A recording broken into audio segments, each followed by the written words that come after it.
things had overgrown a bit there, and suddenly this man emerged with this enormous dog, who went for my little dog, and nowhere to go. I mean, that's not anything perhaps to do with the footpaths, but it was still a bit overgrown there, because I suddenly found him in front of me. It hasn't been looked after. No, it hasn't been done. And if I hadn't had her lifted her up, I think he'd have got hold of her. Okay, well... That's trouble with some people. Yeah, I'm sorry about that. Yeah, but I well, think you know, and I met another girl actually and I told her what had happened and said, oh, I've had that dog and it's gone for my dog. It's somebody, they don't look after them properly and they're great big Alsatians. Okay. Nasty. But there we are. Thank you. Well, that's, you know, a part of it, really. Okay, well, I think that's a move forward on those two paths to keep them clear. I don't know what people, you know, I don't know what people feel about that proposal. Yeah. We did talk about putting some dog bins on Ralph's Wood or getting something done, because I did bring that up a little while ago, quite some time, because the lady had approached me and said that she doesn't go there anymore because it's full of dog muck. So, and then I think we said perhaps we might, because I know it doesn't belong, it's not our responsibility, but we didn't do anything, did we? I can't remember. No, I talked about it. Well, we did. Discussing that. Yeah. Yeah. Perhaps you know. I think it was raised, but I think, you know, I think it was raised when we were looking at the other dog bin, the one that we replaced opposite the school. I think it was, you raised it then, I think. Yeah, it could and have we done said we'd get better. that one done first and then go from there, I think. Yes. Because there are a lot of people who walk down there and I suppose they're tracking it everywhere. Right. Just on a related subject, we were in Dorset last week in the village, and I noticed on various greens there were sort of wooden plywood shapes of a dog cocking its leg with the word "no" on it. And it was quite, I thought it looked quite effective to deter people from doing it. I know dogs can't read, but I wondered if something we could do. But the owners can. But the owners can. Yeah, well, I think one would hope so.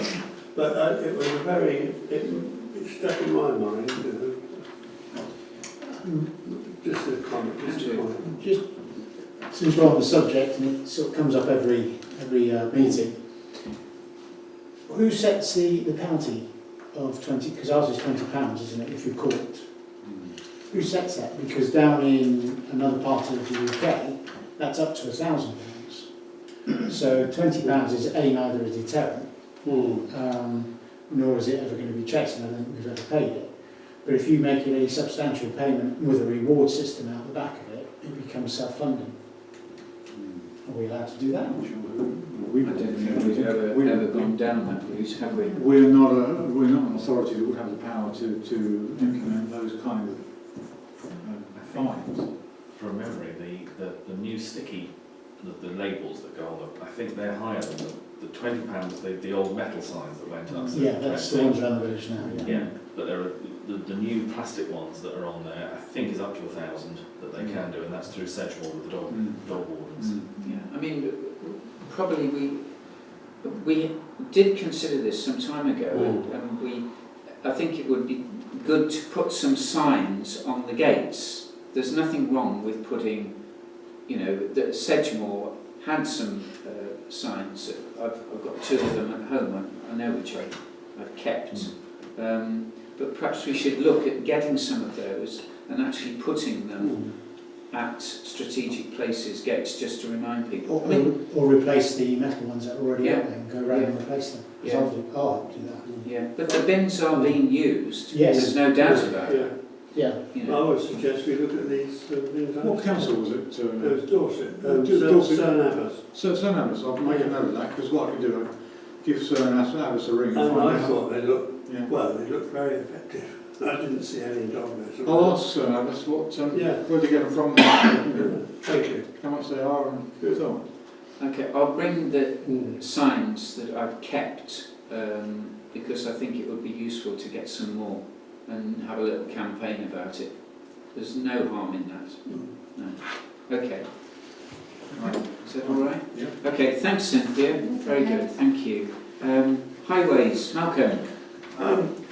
There's nothing major, but Manor Ride is going to be closed, or roadworks of some sort will be carried out for 10 days from the, no, 11 days I think it is, from the 10th. And that's a popular parking spot for parents picking up children from the school. Where will they park? Will they park along Brent Street? They already do. I know, but Yes, this will mean... I think it's pavements they're doing. Somebody I met who lived up there, she said, oh, they're doing the new pavements. Oh, So I don't know, I don't know more than that. right. Would it be an idea, would it be an idea to tell the headmaster so he can inform the parents this is going to happen, so they could share driving, reduce the number of cars? Can I ask Bob if he knows anything about what they're doing? Yeah, it is what Cynthia said. It is the pavements that are being redone. They were planned to be done a couple of years ago when we had that very cold winter, and they didn't do it then because the weather changed. It's taken a while for it to make its way back up to the top of the list again, but it's basically redoing all the pavements. Are they going to restrict parking on that road while they do that? It's possible parts of it will where they've got their kit set up. Oh, yeah. I've sent to Owen a note for the website just for the dates to go on there so that people have got that on there, so hopefully that's gone through. But it is It's hopefully not over half term, is it? By chance? I don't No, I don't think so. Not that It date. was in the last week, isn't it? No, it's before then. Okay. All right. Yeah, it's something like from the... Well, perhaps can we get in touch with the head just to Yeah, ask Chris whether- Bowman, I'll send him a little email. Yeah. Okay. Okay. Thank you, Malcolm. Anything else on highways? Do we know how long the traffic lights are going to be at the corner station road? Well, they're doing the surfacing for I the just wondered how long the they were going estate. to be there, that's all. Hopefully, again, you've got an email. Sorry? Which I can't remember It what says is. 3 weeks. There was something 3 about it. weeks. I was going to say it's a major job Yes. by the look of it. Fine, But, fine, yeah. thank you. One of the things I try to do on the website, when I'm asking Debs to update it, is to keep it fairly current, so the imminent issues are on there for everybody to see immediately. So they click on the website and immediately see, because the trouble is you've got 2 or 3 things sometimes, they go, you've got to scroll down to get that information. But it's a question of prioritising and saying, well, which is the most important? I mean, at the moment, the buses have taken priority, the bus timetable has taken priority, because that seems to be like a very important thing for the village. But it may well be that can drop down as time goes on and people get to know it.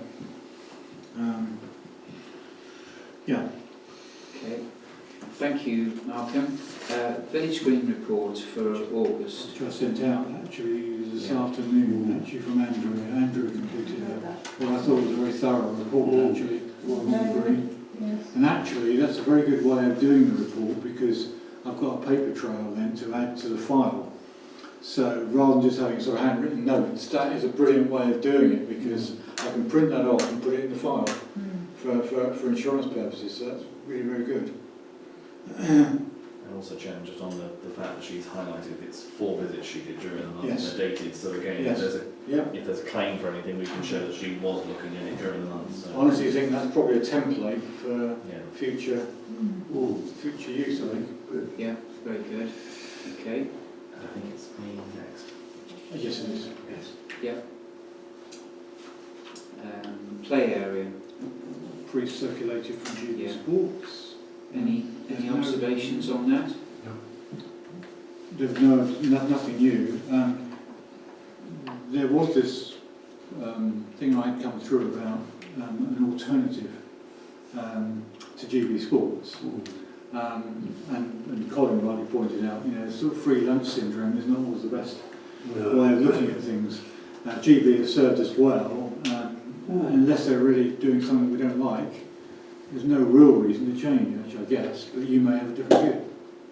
Have they done the repairs on the climate No, change? the reason why they haven't is because they've been short of steel workers to do the work, but he has guaranteed me it will be done before the end of November. Well, we have to wait and see. I think they've been pretty reasonable. Good. Yeah, I think overall, Meeting him face to face is always good. Colin Lewis is a very good chap to talk to, but yeah, I agree. I think ideally the climate frame should have been done before now, but like a lot of companies, Yeah. the COVID excuse has probably is kicked in. Flogged to death over it, aren't But you know, at the end of the day, we can only do what we can do, and I know it will be done. I think we should stick with what we've got. I mean, I would be saying fresh pair of eyes is good, but we've recently had the report from the health and safety consultant that we use, which was a fresh pair of eyes. It was almost mirroring what GP says. Yeah, exactly. Yeah. Okay, thank you. Nothing from me. Anything from you, Owen? The only thing I wanted to just raise was to do with the email on the surgery that I sent out. Malcolm, you probably won't be aware of that, but I sent a note out suggesting. Sorry. I said I did read. Oh, right. Suggesting that our surgery, as this afternoon would indicate, is fairly poorly attended. And I wonder whether perhaps doing a morning surgery, as we used to do, on a different day to the meeting, would be a good way perhaps to give a different look to it. You know, the thing is we have one visitor this afternoon.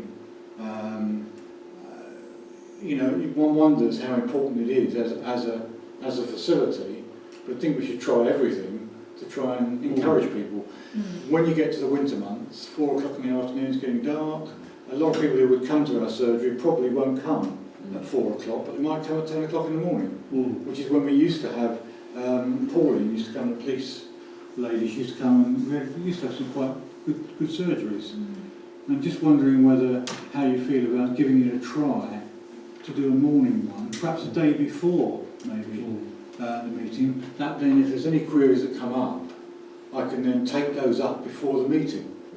Whereas at the moment, if I get stuff come at me in the afternoon, I've got no opportunity to take it up before a meeting. I'd be happy to support that. The thing is that I realise people like Nigel and Andrea and Warwick, you know, the working people, and David, probably won't be able to attend very many, but it may well be that they can come to the odd one or two. Yeah. You know, If we have the dates. yeah, the dates for them. You know, I think, I don't know how you feel about giving it a try for three months and see what happens. I think the consensus is that we try it. Yeah. So let's go for it. Yeah, we'll give it a go. Yeah, well done. What about the day? That's the point, because obviously the Tuesday was what I had in mind, but I don't know whether Tuesday before our meeting. Will it give you enough time to... Yeah, because I had the afternoon of that Tuesday to take up any issues that needed taking up outside the council. I don't have a problem if Monday's a better day, then fine. But you know, problem with Mondays is most people first day back at work. Yeah. So we've normally got pressures on Mondays. So the next one, effectively, then would be Tuesday. Well, what we'd have to do is go for the December one, not November, because of getting it in get publicity on it. So it would be the December one that changed, not November. Okay, let's strip then. I'll write something on. I'll put something out. Okay, all right. See what you Okay, think. so we do the first Tuesday in December. In December, yeah. Okay, yeah, lovely. Well, It might also just be worth, as I mentioned before, just having tea and coffee Yeah. with people. I think it's a nice touch. Yeah, Yeah. coffee, Yeah. I thought. Yeah. Send us a cup of coffee if you can't. Yeah, exactly. Biscuits or something. Hopefully we'll be We competing want with to the go shop. home. At least we're getting more milk, we don't have to walk far. No, exactly. That's true. Probably be using theirs. Well, I haven't got anything else apart from that. Okay. Police data pre-service speed watch reports. Yeah, I sent. Well, the police data I sent out. Sam sent something I think a few days ago, which I then circulated. Speedwatch I haven't had anything from at all. I don't know anything about Speedwatch. What's happening there? They are. Is this a speed watch in? Speedwatch group in Burton Row. They're active. Yes. Yeah. So you know. Yeah, they are active. And also there's one in sort of Ham Road, Station Road area. Yeah. Can I add my bit about the SIDS? The Evolis unit is working well, and we've now got the SG unit working. and we are downloading at last information, which is a real win. What I propose to do, sorry, not I propose, what I would like us to do is I'm going to put an article in the BKN about the SIDS and what they are and what they do, etc. But rather than put data in the BKN, which would take a hold of the BKN, I've discussed it with Bob and Owen, and what we're going to do is put the reports on the parish council's section of the website, so that people can, if they want to see the statistics themselves, they can go straight onto the website, have a look at them and see what the traffic movements are, and then come back to us if they're unhappy. But I think we try it. The first set of SG data isn't brilliant because it's downloaded a lot of information that was already stored on there, so it's not, some of it's clean, other bit is pre-installation, but I think we just have to disregard that and put it up there and see what happens. But it is working, it is downloading information, fingers crossed we've got it cracked, and Stuart is doing a great job at maintaining them and moving them for us. So there will be an article in the BKN in November, and hopefully... The first set of data is already on there, actually. Oh, is it? Yes. Oh, brilliant. Yeah, went on this afternoon. So. Great. Yes. At the last meeting, I did suggest that we had a resume of it all, because there's so much stuff not really read, is it? Is it possible to do a resume? There are two pie charts. If you go on the Evolis unit in particular, there are two pie charts because it records the traffic coming in and it records the traffic going out. And those two pie charts, and there's a legend down the side which details the colours and the speeds that vehicles are going. It's the isolated few. There are people that charge it at 70 miles an hour first thing in the morning. But the thing is, you can't race at it to, if you want to do 100 mile an hour towards it, it won't record 100 miles an hour. It'll only record up to... No, I just thought it was fantastic, all the information, but are people going to read it? Well... that's the only thing I say. Well, it's better to put it there so that they can read it. And if you go and look on the SG information, it's analysed daily, weekly, monthly and cumulative for the year. So you can see movements each day. Just the patterns. Yes, you can pick up patterns and the number of vehicles. So it is quite interesting. Oh yeah, I'm not saying it isn't, it's just that I think there would be a bit of a praise here for a lot of the information. Yes. Anyway, I'll have a look at it and see whether I could do anything to I don't want to give you any shrink it a bit. Well, it might be easy enough to shrink it a bit. Again, I'll have a look at it and see what we can do. Thank you. So that covers that one really. Bob? A couple of things just to report. As per normal, the sort of coronavirus update. You remember last month we'd Sedgwell had been top of the country in terms of the number of cases. That came down quite nicely to about 200 cases per 100,000. Schools opened back up, it went back up again. So we're around about the 300 odd, the last set of figures I was given at the moment. It does seem to be plateauing though, so hopefully that's going to start coming down on the positive front. The vaccinations are going well, with something like 95% of people now having had their first jab in Somerset, and over 90% have had their second jabs, and now we've got people starting to have their boosters. So that is still ahead of the national picture and going well. Local government reorganisation is still moving ahead. As you know, it's the one Somerset proposal that's moving forward. We still don't know what the boundaries will be in terms of the seats that will be represented by councillors. There were 5 sets of options sent off by the county and districts as to how it might work, because as you know, the original plan was 110 councillors representing the 55 county divisions. Government thought that was too many, so the options that have been given is two ways of doing it with 100, which was what the county was hoping to move to, and 2 options for going for 85 councillors. It does end up with some fairly chunky seats if you do that. With a multi-member ward, to get the number of councillors right per area, the area that we're in would also cover Axbridge, Cheddar, Shipham, Wedmore and Ark. So it would be a fairly stonking seat to try and cover.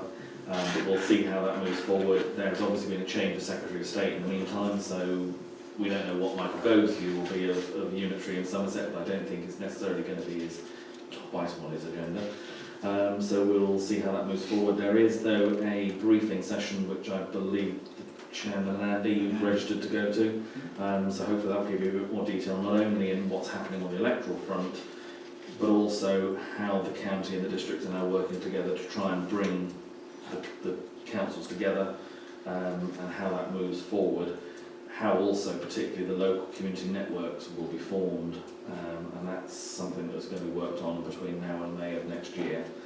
In terms of the parish council elections, as you know, we were asked about our preferences in terms of 2022 or 2023. The majority of parishes said they were happy with 2022. So I think what's likely to happen is if the unitary elections do happen in 22, it will also bring the parishes on at the same time. But again, we're still waiting to hear from the Secretary of State, because the option that the councils locally have put back to him is actually the best thing to do would be to postpone those elections for 1 more year. They would then be on the same cycle as the parishes, and it would also give the Boundary Commission time to come in and do the proper boundary review, and then you'd have some sensible seats to actually base your council on. If they don't do it that way, we have the slightly odd election in 22 with the strange boundaries, and then the Boundary can have to come in and do the boundary review anyway. So it doesn't save them anything that way. So we're hoping we might appeal to some common sense, but we're not so sure. It does feel like the civil servants have made up their minds to where they're going, and that's where we'll all end up. So we'll see how we go. The only other thing I was going to mention on this was applications for school places. We're coming around to the 2022 year, so people are being advised that from the end of September now, you've got until January to be lodging for people who want their kids to go to both primaries and secondaries to put in their preferences, and then those will be allocated post that, so we'll see how that goes. And the only final thing I was going to mention was the bus is now up and running, and we have had quite a few people who've been in touch to say they have used it. It seems to be working reasonably well. It's, I think I'm right in saying, for someone who's got a pass, they can go on there for free anyway. I think a return to Cheddar and back to Burnham is something like £7. So it's not hugely expensive as buses go, but it does seem to be having a few people using it, and it seems to be working okay. Result, yeah. Any questions of Bob at all? That's great, thank you, Bob. Okay, finance. Yeah, not a great deal on finance. The one thing that does kick in this month, in which we need a resolution to approve an increase to GB Sports from their £18 to £30, including VAT, seems like a steep rise, bearing in mind they've been at £18 now since 2011. So 10 years they've retained £18. So I think a rise of £12 to 30 is not unreasonable, but unless you feel differently. But I've set up a standing order in anticipation, which I need approval on the website for Bob and Colin to approve. So I need a resolution for you to agree to that change. So the resolution is to agree the change to increase it to £30 for GB Sports. Can you signify your acceptance or not? Okay. That's unanimous. Thank you. On the payments front, there's Little John, our auditors, and actually it's a... Sorry? Yeah, visions of the with a big stick. Big stick. Well, it nearly was that, because I forgot all about payment. Until I had a sort of red letter from them, you know, saying, are you going to pay your audit fee for this year? I said, oh yes, we will eventually. Yeah, that's it. That's into audit our payment system. The one person you wouldn't normally Yeah. try to avoid not paying is the auditor, really. I presume his name is John Little. Is it? Yeah, and his wife's Maid Marian. Yeah. It's not Good. Thank you. So £360 including VAT for those particular payments, and the quarterly expenses of 204, which you received a copy of when I sent all the papers out. So they're the two main payments. There's also another one which is not on here, so technically shouldn't be paid now, but it's for Nichols. They're always quite late, it's a little bit late sending their invoice for the month that we're in. I don't feel that we should leave it till November to pay them, the small business. So £60 for Nichols to doing the SID movements. Doing The SID movements and providing us with some information services and Yeah. advisory. So, Well, just in terms of that one, the fact, I mean, we've already signed up to doing it anyway, haven't we? So we're not actually, it's not a new invoice that we didn't know was coming in, it's a regular payment. exactly. And that will, next year, when we do the budget for next year, that'll be a statutory payment, so it'll be a regular, like GB Sports and like Jason Mayer. So it's just a question of keeping it going till then, really. But if you're happy with those three payments, Yeah. resolution. Bob proposes that we accept those. Okay. And Thank you. Thank you. And then the other area is the indicative budget. You probably recall that when we decided we were going to go for a loan application we had to go to the community secretary and put a whole raft of paperwork in to get approval to take us to the next stage of actually applying for a loan. The only issue that there was a slight concern over was I was unable to give them an indicative budget for next year, which is not unreasonable because we never talk about budgets until November anyway. So I sent out to you a document that had what our budget was for this year and what I anticipate it could be with your approval for next year. There's not a lot of change, frankly, because you have to remember that at the moment we spend a couple of grand, £2.5 a year on toilet block. But if we did decide to go ahead with the building, we won't be paying the fees for the toilet block renovation, for the electricity, the water, and the cleaning contract. So we'll actually, during the period of building, we will actually save, half the year's fees. So, so the budget, as I printed it or as I've done it there, signifies to me a very similar budget to this year. I don't think anybody will be looking at a reduced budget, but there's no reason to significantly increase it either, unless you feel that there's some expenditure which I haven't put on there, which you feel we should be considering when it comes to November budget precept setting meeting. So it's over to you really. That's just a guidance as a starting point. Sorry, Andrew. Not a problem. Are we going to have a conversation about the play equipment this year or next year and start that into the budgetary process? Because we talk about it a lot and some of it does need replaced. Well, the November meeting obviously is our normal budget setting meeting, or at least we start the process in November and carry it on into December before we set the precept. So I think that meeting, that's the meeting to really hammer out any of the areas that you feel. So for that then, would it be worth in November bringing an indicative cost in to discuss whether we're going to propose that to be carried into next year? I think that's a very valid comment because it's something we always push aside or we run away from because we're worried about the money. I think, Andy, we will know where we are vis-à-vis the shop, which is probably going to take most of our financial resources by November, hopefully. And then I think when we know where we are with the shop and we've got that pigeon, because that's our priority, then we say, right, what else are we going to try and do?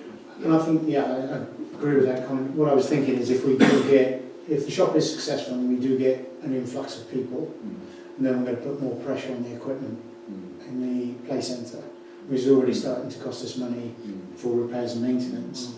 If we increase that, we're going to be into a cost anyway, aren't we? Yeah. So I think I'm happy with that, Chairman, yes. And also bear in mind the other cost that we probably will we definitely will have, of course, is the car park acquisition, where we've got about 800 legal fees on our side, and we're going to have to pay their legal fees as well. So we're probably going to have about £1,600 worth of legal fees for that car park. And we're going to have to strip back the hedge, plane it all out with some, get Pope in, somebody like that, Yes. and look at resurfacing that. There is a lot to do. We really do. And are we going to look to charge on that site? Can't. Are we going to? No, we can't. There's a covenant on it actually. Yeah. No No. charge. No. The condition of transferring to us is that we should make it free to everybody in the village to use it. Just put toll on uphill to get to it. Because actually the solicitor came back to me and asked me that question. He said, "Are you happy with that covenant?" And I said, I think yes we are, because I can't imagine that we'd get it any other way unless we had that covenant on there. No. So, No. But it is going to be costly. And I mean, what do people think? Do you think we, and I'm sure we're quite happy to get people up there. I mean, I was hoping David would be here so that we could ask him when he does the hedges for Tony, he goes up there and strips it all back. So we can see the actual area.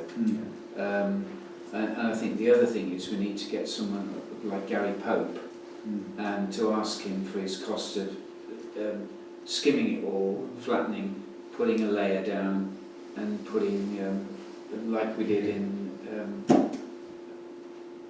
Crooked Lane. Yeah. Well, might also be worth having a word with Kenny Gordon in the village. Yeah. That's the sort of contracts he does as well. He's just on a car park over at Barrow. Okay. So he's down at Station Road. Okay, I'll contact him and perhaps Andy and I can go and meet with him. Yeah. the other thing is that I don't know if you've noticed, but in the car park, the white lines have virtually gone again. There's hardly any. I've had a word with Somerset Highways to ask them if they are going to do a job locally. They normally give me a ring and say, "Do you need any white lines done?" And I've asked them if they can specifically come and do that at some stage, but preferably not while the shop is there. We don't really want it while the shop's there. Because I just wonder what do you think about that? Paint on the shop. Paint on the shop. Whether you want to have the others done, the other area done, and leave that bit until some later date. But I mean, they may not do it for a year anyway. Maybe a year before they come back to it. Wait and see. Yeah, it's about 175 quid to do it. But if we had it done separately, as a separate entity, it would cost a lot more than that. So, it's just What do people another feel? thought. Should we put the white lines back in the car park or just leave it as it is for the time being? Yeah. Because it seems to me that people are going to be coming and going all the time. A lot more movement. Yeah, a lot more movement, and probably just maybe just leave it for the time being till we know where we are. Yeah. Okay. But the budget for November is going to be obviously a major discussion because we're going to need to really start setting some firm figures down. So, but I'll give you a better document than that when it comes to, because I'm hoping to take it off our new Scribe accounting system. And that could be quite challenging because I've never used their forecasting system before. So I'll probably do this one in tandem with that. Sure. Yeah. Okay. Thank you. Thanks, Zoe. Right, where have we got to now? Well, item 7. I think those are sort of ongoing things, really. Yeah. So we'll just. They are before you, but I don't know if you want to comment on any of them at this moment. Chairman, I was going to say, it might be worth us making contact with Jane Sinners at the Guides about the defibrillator. The defibrillator, Jane Sinners, Just to find out, because they obviously were part of their fundraising from the Scarecrow weekend, was going to be going towards a defibrillator. Okay. Yes. But I don't know what their plans are, so it might be worth just making sure we're not going at cross purposes. Yeah. Oh, that would be good. Yeah. Okay. So the D word remains there just for the time being. Yeah. Okay. Correspondence, Zoe. Nothing other than that I sent to you already, so and there's no new correspondence. Thank you. Don, community shop. Yeah, just quick update. Obviously, and you'll see that the porta cabin is now in situ. That was craned in incredibly well by the guy who came. It was one man on a lorry, Amazing. and it was quite incredible to watch. The neighbour did help out by moving his car from the normal location in front of the car park, so he allowed free access to get in there, which was useful. The transfer, I understand, of the shop itself from Caroline's to the shop in the next week. Yeah. That they're hoping to be up by the middle of next week will be the day they switch over. In terms of planning, they have applied for planning. It's not registered as yet, so that will be coming forward in due course. They have also applied for a licence, for the drink licence to be moved. That again has been advertised already, so that is underway. In terms of the electric to the site, you may have noticed that they've now taken a feed off the back of the toilet block, as we'd agreed that they could, so that's now in place and operational. They've agreed with the hall that they're using the Wi-Fi system from here, and that now, I think today they've got that up and running, so that seems to be okay. And they've agreed storage with the hall, that they can use part of one of the storerooms here for some of their overspill, because obviously they've got a much smaller area with the porta cabin than they've had with the shop. So things are moving forward. We had our second regular meeting of the hall, the parish and the shop last night to sort of iron out any issues that there are. I think things are moving forward. There might be some request for a potential of some fencing to go up on our fence to help shield the porta cabin so that it isn't such an eyesore for some of the neighbours who are concerned. But other than that, I think that's more or less where we are at the moment. Yeah, and the opening is the 16th of October at 10:30, we're told, the grand opening. With the village postman as the guest of honour to open it. So, I discussed this with Owen, and he suggested I bring this up in this particular point on the agenda, because I would like to continue to pursue my idea of repositioning the telephone kiosk onto the parish green as part of my original idea of beautifying the village, details of which I gave to the public at a previous annual parish meeting. I mentioned tubs and hanging baskets, artwork and sculptures. It was designed by Sir Gilbert Scott in the 1920s, and the kiosk was voted a few years ago as one of the top 10 British cultural icons, along with such charismatic items as Spitfire. Positioning it on the green, with the door sealed for safety reasons, would show it off to its best, as I said before, as a memorable 20th century icon to be preserved. Its colour would show up against the green of the trees and foliage, since red is a complementary colour to green. It would create a lot of interest, would be unique, and would gain publicity for the village, so we might even go viral. At present, it is deteriorating and is lost against the poor and dull background. The idea for housing it for a defibrillator would be inadequate and inefficient. The best position for such an apparatus is on an open wall, giving ease of access. Resting the door open would mean precious seconds lost, and my experience as a medic in the Royal Air Force tells me that those seconds could mean the difference between life and death. Therefore, I would like to recommend the Parish Council give serious consideration to the cost and the idea of moving the telephone kiosk to a permanent and well-chosen position on the parish green. Thank you. Thank you. Thanks. Bob? I think that's certainly the view, I think, where we're coming from at the moment, which is we are looking to see both the telephone box and the post box relocated from their current locations down here. Exactly where hasn't been decided, but obviously we'll come to that. I understand, I think from Owen, that Owen's made contact with the new owners who have given us a window that we can at least work with, so that it's not a rushed job. Yes, absolutely. They've said that, you know, they want to work with us, new people, which is encouraging. They obviously don't want a post box in their lounge, if possible, and they don't want a telephone kiosk in their front garden, if that's possible to avoid. But they're not going to press us overly to remove them quickly. No. But on the post box side of it, I've had a conversation today with Craig Flynn of Royal Mail, who's the collection manager, and he has said that he's happy to move it at a place that's suitable for us, you know, that suits us as a council. So I'm just going to go back to the same way, where to put it, so to speak, in the nicest possible way. Well, the post box, you mean? Yeah. Post box, yeah. Not So, you know, we've made some progress on the telephone kiosk in terms of that, in the post box, in terms of moving it. We've got to decide on the kiosk, I say in the village green, because Radicate green is perfect contrast. The post box being here, if we're with the shop and the discussions we're having about improving the facilities, it seems logical to make this the centre. So, and any conversations with defibrillators all then sits very nicely with this facility around us. So I think that's, for us, that's quite easy, isn't it, the post box. The telephone box, whether we use it as an icon or we use it as a properly use it.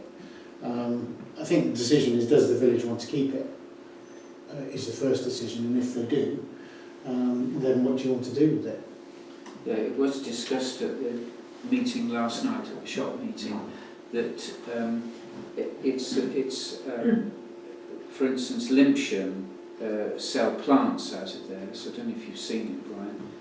No, but I knew they did. Yeah, and it might well be that it's actually, if you like, shelved out and used for selling plants, which the shop aren't able to do, so they could make use of it. So I think I recognise what you say. I think it is an important piece of kit that we've got, but we need to make the best use of it, and it will still be an icon, whether it's used in some way or not, and it'll suit the environment also. So yeah, I think probably we ought to. Well, we can't move it. We can't do anything at the moment with it. You know, it could well be a year or 2 years before we have to consider moving it. But at least we're aware of it, Brian, and I think that's an important point. Well, I've mentioned it enough times over the years. Yeah, no. Everybody was very much aware that it needs to be moved. I've seen other boxes in different villages and they're always against green. Yeah. Always. Yeah. Because of the complementary colour. Okay. I will ask this Craig Flynn whether we can delay any decision on exactly where until we've made that final decision. When we know when the shop is, if the shop goes ahead, we can then agree where it should be, I guess. Okay, thank you. SCC Aileen Fletcher. That was the, you remember Tony Hill's? Yes. Yeah, there was a whole raft of things that we asked Aileen to look at, and she came back with, I think I marked and read the results of that reply. I'm not sure what we wanted to do with it now we had the reply. Whether we were happy with the responses or whether we want to do further work on any of it. I just thought it would be nice to respond to Tony to say this is where we are with your letter, because he did make a big effort to produce it. So perhaps between us we could have a look at it and then respond accordingly to him. Yeah. Okay. Aileen is very good actually. She's a very good contact at Highways at the county, because she seems to take these things on and get on with them. Okay, thank you. top of the hill. Yeah, I mean, really, the only thing I just need to get from you, really, is approval for Holly and Steer to go ahead and do the legal work, because we haven't done that officially yet. Clearly, he's got the paperwork, but I haven't actually given him the final go-ahead yet, because I said, look, I would need to do that at a meeting and get approval for Holly and Steer to do the work. We could go and get another solicitor's quote. I don't think it'll be very different, to be honest with you. It's about £795 to do the legal work for us. Can I propose that we instruct Owen to go ahead with this project? Yeah. All those in favour? Thank you. There you go. Thank you. Queen's Jubilee celebration. I saw that Limpsham are going to have a meeting or something about it. Perhaps we should make an effort to attend. It doesn't say what the meeting is going to suggest, but perhaps we should attend just to see what's going on, what their ideas are. Would anybody like to come with me? It is in November, isn't it? I think it is. Yeah, I haven't got the actual... I'd be happy to come. Would you, Brian? That would be great. Thank you. And then anyone else that would like to come with us would be great. I thought about having a tea party on the village green like we did. Yeah. I remember I went to. Yeah. Okay, let's see what they... Because they're talking about a combined thing, but... What date is it? I don't know. I sent it out earlier. I can't... November, I'll resend it if I'll look it up. No, I'll look it up. I was only going to say I was asked to raise it with East Brent, which I did, and they've now written back to Owen saying they're happy to talk. They want to talk to us. Don't want to talk to us.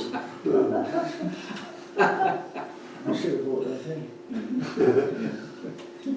Okay, we've dealt with those footpaths. So the next one is you heard from George tonight about his tenacity in getting this assigned tomb project going again. He's asked us for our support in writing. I've also given a personal support because I worked with George, which I've given to Jed. Can I propose that we please support George in his undertaking? Yeah. And I'll write a letter letter to Jed. Yeah, thank I you. think that's right, and George goes to write a letter to Jed. Yes. Yeah. Thank you. Wonderful, well done. Matters of report for the next meeting. John? No? Nigel? Cynthia? No. Malcolm?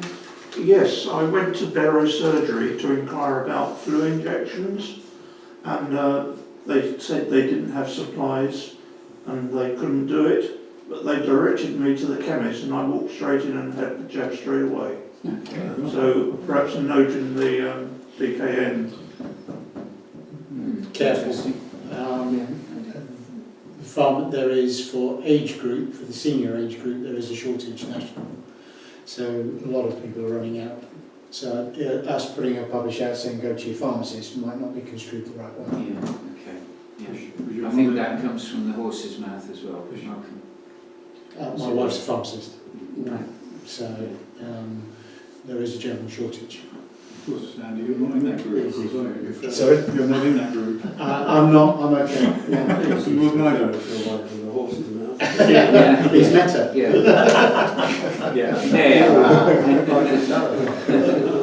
Yeah. Brian, anything? No.